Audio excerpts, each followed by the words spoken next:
I'm in one of the most beautiful cars in America, on one of the most beautiful roads in America, with one of the most beautiful men in America, Donald Osborne. Donald, tell them where we are and what we're driving. Jay, today we're on Ocean Avenue in Newport, Rhode Island, and we're driving a 1936 Auburn Speedster. And what a car this is. Straight 8, about 150 horsepower. 150 horsepower, and supercharged. Supercharged. A supercharged flathead engine. It is absolutely amazing, and also an Art Deco icon. This is a car that just says 1930s elegance and power to millions of people around the world. Yeah, and the fascinating thing about it is it's all about the style, because it's a two-seater car. You could have another seat back there if you wanted, or you could have a trunk back there, but there's hardly any room at all. So it's all about making a grand entrance, and that's what this car is, because it's not really a sports car. It drives like a sedan, but it's big, it's comfortable, it's powerful, and I think on a long trip, this would suit you better than perhaps the equivalent Bugatti or some of the European exotics, just because of just the flat-out dependability of a straight 8 flathead engine. Dependable and performance. Again, this is not a sports car. However, when you realize that what they have achieved at Auburn, this car was certified by the factory, every one of them that came out, to do 100 miles per hour. It's got a plaque on the dash signed by their great test engineer and race driver, Ab Jenkins, to certify that this car was actually driven at 100.1 miles per hour before delivery. So this is just a great example of how performance came to the middle of the market in a way that would have been unimaginable a few decades before. And you have to put it in context. 100 miles an hour back then was really almost like 200 is now. It was only a few vehicles could attain it, and most motorcycles topped out at 70 or 80. I mean, a true 100 miles an hour was pretty fast. Even today, the 100 mile per hour figure seems mythical, because it's just this great milestone in the mind. Of course, we remember the great performance test that Aston Martin pioneered in the early 60s, 0 to 100 to 0. I mean, 100 just has this ring to it, you know? Right, right. And it doesn't sound the same in kilometers, you know? No, not quite. But the other thing which is amazing about this Auburn and sort of the theme of what it is that we're doing in this segment is the whole idea of 100 miles per hour. Thinking about the fact that you could buy this car, come in off the street, and buy a car as a regular driver that would do 100 miles per hour is an astonishing feat. Yeah, I mean, it really was. Because you realize the speed limit in the 30s was, well, on main roads, probably 40 to 45 miles an hour. On most roads, 25 to 35 miles an hour. So even the phrase mile a minute was meant a great deal of speed, and when you take something like this up to 60, hey, whoa, this is starting to get a little dicey here, you know. Because you know the funny thing is, looking aerodynamic looks so much better than actual aerodynamic. And this was Art Deco and thought to be cutting through the wind, but it didn't cut through the wind any better than anything else. It looks fast, and that's what really counts, Jay. Yeah. You know, again, in the design sweepstakes, even the words in the wonderful Art Deco script, super-charged on the side of the hood, tell you everything you need to know about this car. It just oozes power and elegance at the same time, while, of course, being the mid-priced car in the Cord Empire. Right, and they also made this with a 12-cylinder engine, which was quite sophisticated, designed by, I think, Augie Duesenberg. Exactly. And it says something also about E.L. Cord's vision for what he thought the American driving public needed in the 1930s, that he offered these very advanced front-wheel drive Cords, offered the Auburn that had the power and style of the Duesenberg at a reduced price, and then for the people that insisted on the absolute best, one of the best cars, if not the best car in the world at the time, the Duesenberg Model J. Right. And this, of course, was not front-wheel drive. This traditional transmission in the center, rear-wheel drive car. As far as practicality goes, this car is ridiculous. There's no roll-up windows. You have this silly top that barely, well, it just looks odd when it's on. There's no back seat. There's hardly any trunk. And that rear deck does not open. So it's all about just looking cool and making an entrance. And you know something? It does that fantastically. Absolutely. The impracticality of this car is actually its great charm. This was a car designed during the Depression for someone who didn't need to have this car. This is a complete toy. Right. And to have a toy like this indicated that you were somebody of great means and you didn't have to worry about what was happening on the bread lines. And I imagine it was also sold as a halo car. You came in and, Daddy, let's go see the Speedster. Look, supercharged. All right, son. And then you buy the cheap Auburn or one of the other cars. Because this was the bottom rung of the Cord empire, wasn't it? Right, exactly. And you think about the fact that E.L. Cord did a lot of brilliant things in his business life. One of the things that I find confusing in the E.L. Cord brand ladder is the fact that there's a bit of overlap in terms of the super deluxe Auburns and then the Cords. And of course, the Duesenbergs did offer a great deal more in terms of exclusivity, build quality, and certainly speed, 265 horsepower engines. And, but nevertheless, as a consumer, would it be the choice between the risk of a front-wheel drive Cord versus the stability and knowledge of the rear-wheel drive Auburn for you think? Well, you know, when you drive a Duesenberg, you drive an Auburn, you can feel the difference. I mean, the Auburn had power. You know, I don't, but the Duesenberg was also like a Bugatti Chiron. I think to the average owner, it was too complex. The average owner could not do much maintenance at home. A valve job took 40 hours. It took 40 hours to adjust. You had 8 valves, 2 camshafts. I mean, it was the height of sophistication, and it was only for the most dedicated auto, and not particularly quiet. You know, a Packard was, oh my God, dead quiet. So bankers, dowagers, conservative people, they liked the Packard. The Duesenberg was a little too flashy for most folks. So in the search for more power, more reliable power, more usable power, obviously the Auburn engineers turned to supercharging. What do you think supercharging does for this straight 8 engine? Well, the nice thing about supercharger is, unlike a turbocharger, you don't have to wait for it to spool up. You have instant power throughout the entire range, gives you a little more bottom-end torques. And let's face it, a lot of it is marketing. I mean, the Duesenberg had the supercharger, but it took 25, it added 50 horsepower or so, but it took 25 to drive it. So unless you were up in the rev range above 3,000 RPM, it wasn't that effective. It's also interesting in this car to see, because it's rare to see in an American car of this age, a tachometer. Yeah, well, the Duesenbergs all had tachometers. Well, yeah, you expected a Duesenberg. But. Well, not really, because that was considered a luxury car.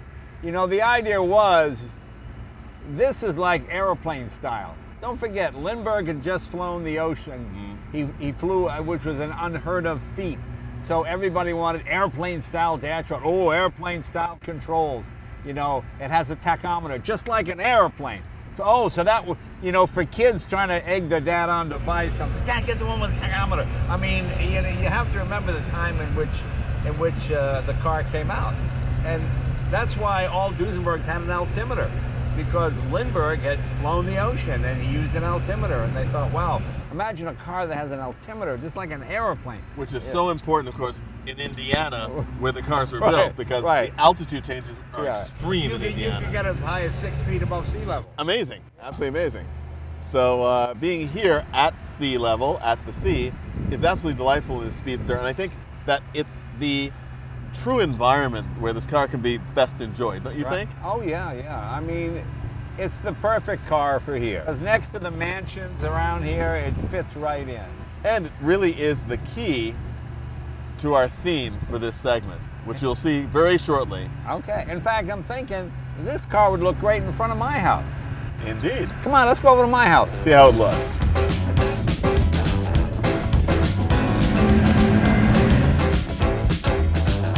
So here we are at Seafair, largely considered the last of the great Newport cottages. Yeah, this is one of the last ones built. It was built in 1936, the same year as this car. That's why you could have bought this car new and driven up to your home. It was Exactly. Yeah.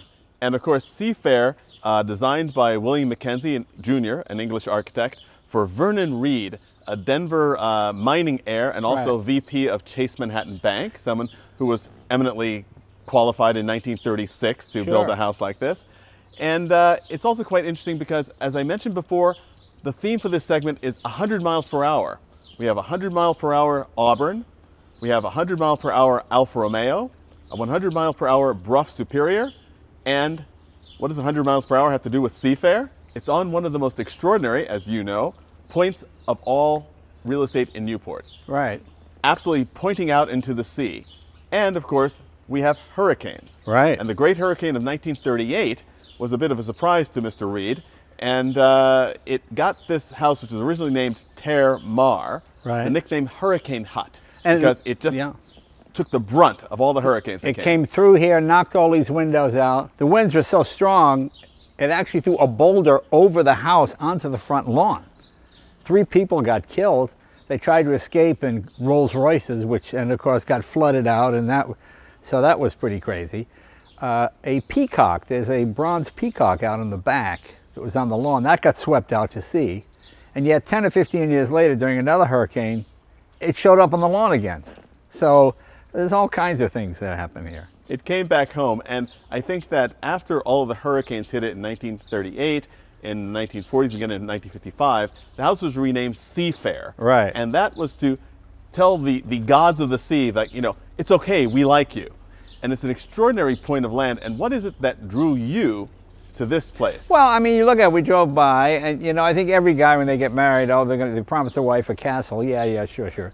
So we were driving by, and I said, look at that. And I said, well, let's go see what it looks like. She said, what are you doing? Let's go see if it's for sale. Well, don't look at it for sale. We live in California. All right, so, and it's almost like, perchance, as we're driving by, just as the gate opens, and the gardener was coming out. So look, the gate is opening for us. Don't go in. So I drive in, and I ring the bell, and Briston, who was the caretaker, who is still a caretaker, he answered. I said, yes. He said, oh, hi, Jay Leno. I said, how are you? I said, is this house for sale? He goes, it is, it's not listed. I said, well, can I take a look? Sure, okay. I said, call Leon, honey, let's buy it. She goes, what are you talking about? And we bought it. That's why I'm here. It is very much a fairy tale castle, so the idea of seeing it that way and just having it make that immediate impression upon you is not surprising. Well, you know, I live in California, and you don't get land like this on the water in California. You just don't. I mean, you do, but it's literally hundreds of millions of dollars. And, you know, this was, well, a relative bargain compared to California. And one of the things that also really, I think, is very attractive and very important about this house is the fact that it's built to the site. It's on this wonderful point of land, and the house is in a semicircular shape. Right, it's curved, so the wind sort of goes around it. Yeah, it's pretty neat. It's pretty neat. It's a lot of fun. And we have deer on the property and rabbits, and my wife loves that, all kinds of wildlife here. You hear the birds chirping and all, you know, so. It's a fantastic place, and again, it's proof of the fact that life in Newport goes on in these great houses. New history is being made every day in these houses. Yeah, I guess you could say. I'm not sure what history is being made, but I've certainly studied history and read it in the house. So sure, yeah, why not? Yeah. I just finished a Grant biography, that'd be history. So I was reading history in the house, yes. Precisely, and it all comes together in a way that's quite simple. It's all a tenuous connection. Jay. Well, coming back to our theme of history and 100 miles per hour, let's look at a motorcycle that goes 100 miles per hour. Now, this is one of my favorites. I consider this to be one of the most romantic motorcycles of all time, and this is a perfect setting for it. Come on over here.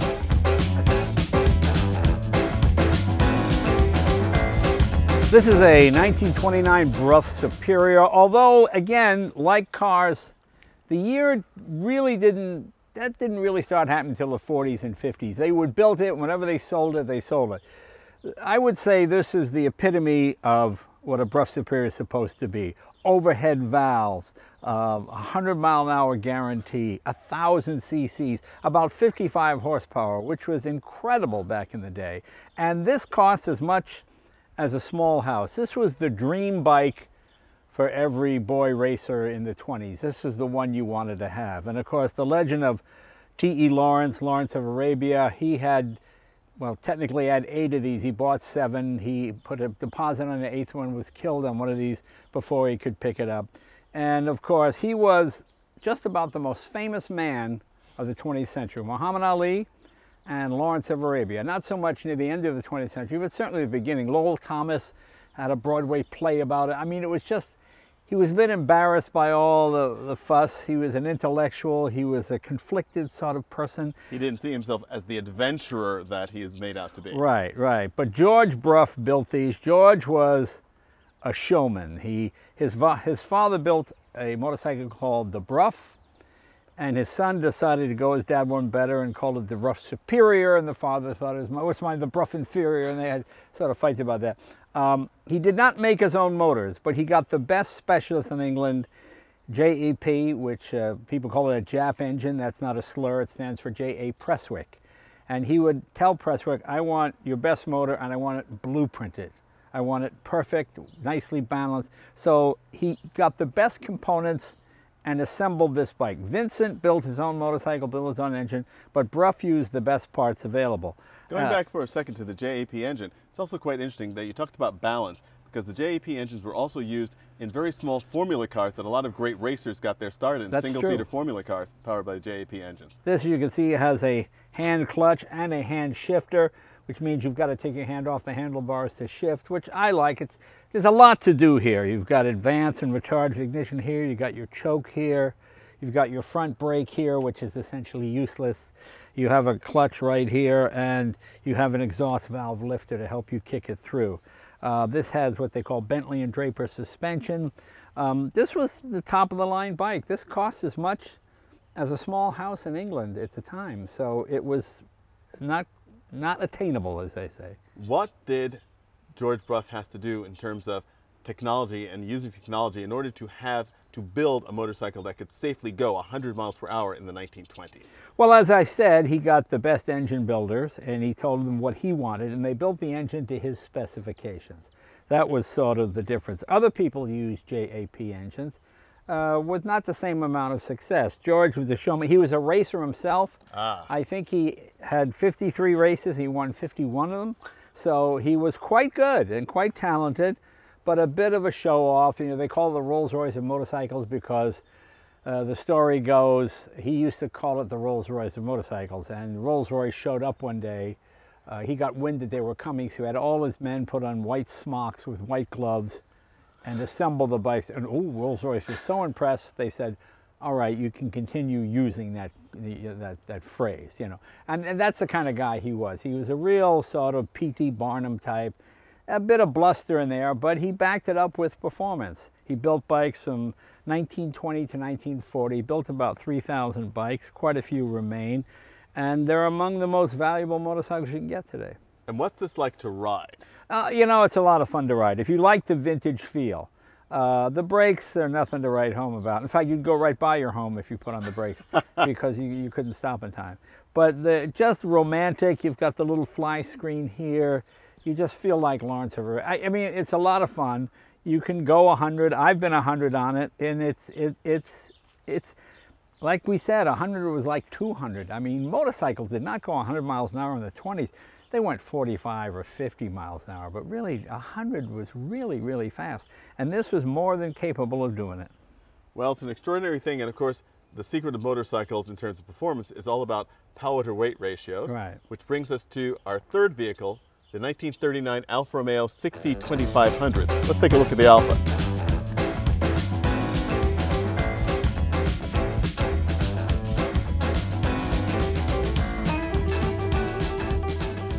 Well, what a beautiful car this is.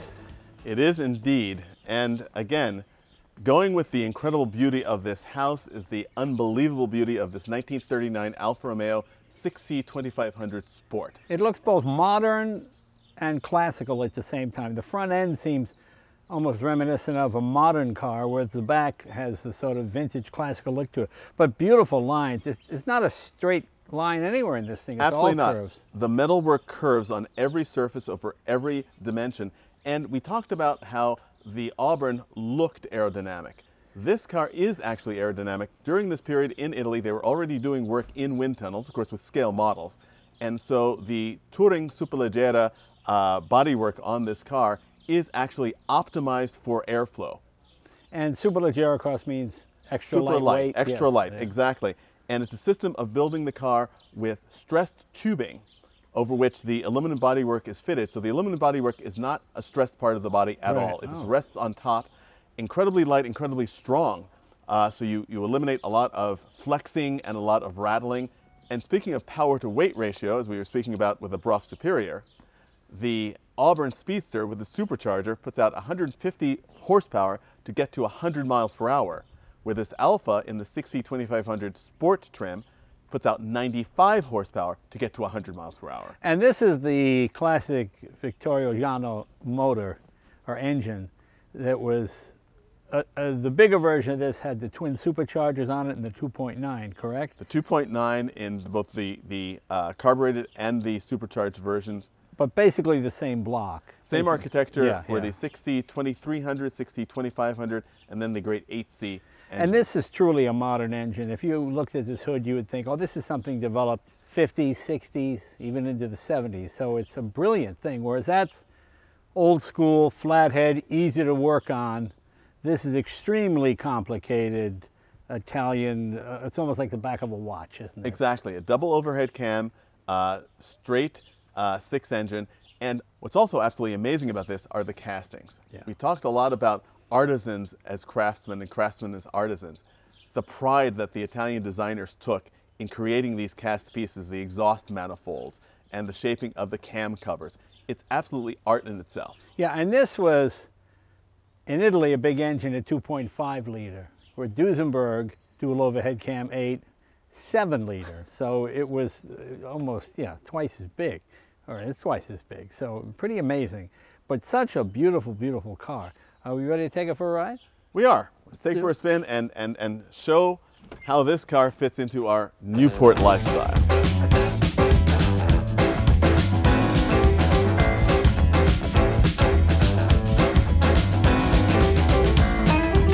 You just feel this car wants to run, doesn't it? It does. It absolutely does. And you can feel how incredibly eager the car is in terms of the responsiveness to the throttle, the steering wheel. Yeah, I mean, the steering is very quick, or very light. You know, although this is only 4 years later than the Auburn, technology was moving so incredibly fast. And especially in Italy. I mean, Alfa Romeo has a great reputation, even to this day, for building sophisticated, high-performance cars. But you have to think about the position that Alfa Romeo held in the 1920s and in the 1930s. This was an extraordinary car. They built Alfa Romeos in very small numbers. They only built 13 of this particular model. A typical production year for Alfa in the late 1930s would be 130 cars a year. Right. So the cars for the absolute super wealthy, the most sophisticated consumers on both sides of the Atlantic really appreciated and loved these Alfa Romeos. But this thing really wants to be thrown around. You can just feel it. It's like a dog on a leash that wants to run. You know, you're just not. Whereas in the Auburn, you put your foot in and you're cruising. You could probably go 500 miles in a day, fine. But this thing just wants to run. And it makes the whole idea. One of the things I love about Italian cars in general is the fact that every drive turns into an adventure. Right. You know, you could be on the Mille Miglia or the Targa Florio. And you know, it's just a completely different way of thinking. Whereas the Auburn has 3 speeds, because in America, well, 3 speeds was better than 4 because it was one last shift you had to do. You know, they used to talk about the torque of the engine. You didn't need another gear. Whereas this, the gears is what makes it fun. It multiplies the power. Exactly. You know? And thinking about the conditions for which this car was ideally built, to drive on wonderful twisty mountain roads where you needed to select the exact ratio that you wanted for that moment. And also, again, this is something that you did see as well on American cars of the period, but it's also, notice that this car also has adjustable shock absorbers. Right. And you could adjust it from inside the car, depending on your road conditions. And again, the whole idea of technology and the march technology in the 1920s and 30s is so wonderful and so apparent in this Well, my car. 32 Packard had adjustable shocks from inside the car. Yeah. And it's amazing how many foreign manufacturers used American technology. Delco was used by, I think, Bugatti, wasn't it? Yes, absolutely. He liked it, you know. They liked American stuff. There's a very funny... Boy, you can just see this thing just wants to run. Yeah. Whereas the Auburn's starting to run out of breath about 3,000 RPM. This is starting to come alive. Exactly, and you can just see that the owner of a house like Seafair, who would probably be a sportsman of some sort as well, with sailing or polo and all those things, this would be the kind of car that he would drive. The ability to get this kind of performance out of 95 horsepower as well was also, I think, very impressive. This feels like a lot more than 95 horsepower. It's astonishing. And the nice thing is you can use all the power all the time. We're driving along this wonderful seashore, which is so incredibly typical and identifiably Newport, Rhode Island. But in this Alfa Romeo, we could be driving along the Adriatic, along the Mediterranean. It just fits the character of this car so beautifully. And of course, the thin steering wheel, which I love. And those gauges are so beautiful. Feel more tactile. Yes. That's one thing that we do miss, I think, in the modern cars with these very, very small, big, thick rimmed wheels. I don't get it, yeah. Well, of course, the idea with behind the big wheel was before power steering, you needed a big wheel to give you that leverage. I find them easier to drive. I mean, for me, it's less effort, certainly. My 356 twin cam got that big wooden steering wheel. Oh, it's great fun. Yeah, it's also a great tribute to the people who built this car at Touring, the quality of this car. Again, as we were talking about the structure of the Superleggera bodywork, it's a very solid car. You know, you're in a 1939 car, and you feel like you're in a modern unibody car. It feels so solid, the structure. This is just the kind of fast two-lane road this car was made for. Exactly. You know, 60 miles an hour, and this feels like you're really moving, but you're holding the road. You've got superior grip. You've got just wonderful steering. You know where the car is at all times, and it does feel very light. You know. Yes. It's very lively. A car like this talks to you all the time.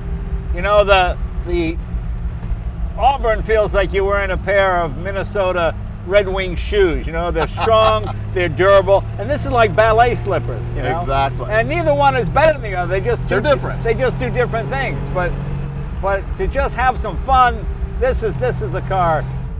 You know, a car like this on the 405 or the 101 freeway, where we have 5-6 lanes across, it wouldn't feel right. You know, a tight two-lane road like this, where you got curves and switchbacks, 50, 60 miles an hour is challenging, but a lot of fun. You know, you feel like you're part of the automobile. Exactly. I've driven cars like this on the Autostrada in Italy, and it's not the experience you want to have at all. Yeah. This, however, is life itself, as far as I'm concerned. Well, the only thing that could be better is if I were behind the wheel. Right, and that will never happen. So, hey, but anyway. No, the only thing could be better if this was a 2.9 Alfa with the twin supercharger. Ah, even better. I drove Fred Simeon's once. It was a life-changing experience. Just unbelievable. Well, even here in this experience, I think that we've gotten the sense of what 100 miles per hour means in Newport, Rhode Island. Whether it's the hurricane winds at the amazing Seafair, or in the Auburn Speedster, or the Bruff SS100, or this Alfa 6C 2500. 100 miles per hour in Newport are made for each other. That's right. And the only person it's not made for, the police. So don't even try it, okay? Because, well, let's just say we've been there.